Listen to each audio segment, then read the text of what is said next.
যুক্তরাষ্ট্র ও ইসরায়েল সহ বিদেশি প্রতিপক্ষরা ইরানের সর্বোচ্চ নেতা আয়াতুল্লাহ আলী খামেনিকে লক্ষ্যবস্তু করতে পারে এবং ইসলামী প্রজাতন্ত্রকে অস্থিতিশীল করার চেষ্টা চালাতে পারে বলে ইরানের গোয়েন্দা মন্ত্রণালয় সতর্ক করেছে। গোয়েন্দা মন্ত্রী ইসমাইল খতিব সতর্ক করে বলেছেন, শত্রুরা সর্বোচ্চ নেতাকে লক্ষ্যবস্তু করতে চাইছে, কখনো হত্যা চেষ্টা করে, কখনো শত্রুতাপূর্ণ আক্রমণের মাধ্যমে।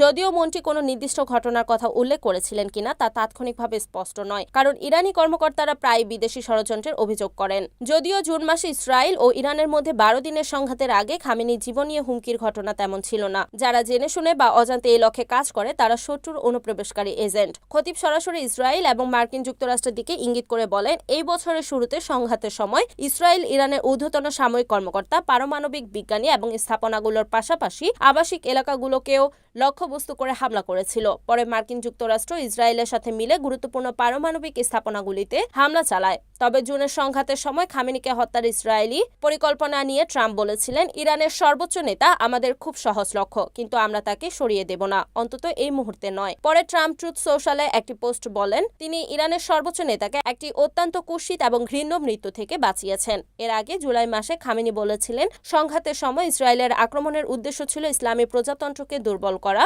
অস্থিরতা তৈরি করা এবং সিস্টেমকে উৎখাত করার জন্য মানুষকে রাস্তায় নামানো। তবে ইসরায়েল এবং যুক্তরাষ্ট্র উভয়ই তেহরানের পারমাণবিক কর্মসূচি নিয়ে হামলা চালানোর হুমকি অব্যাহত রেখেছে। Desk news, NAN TV।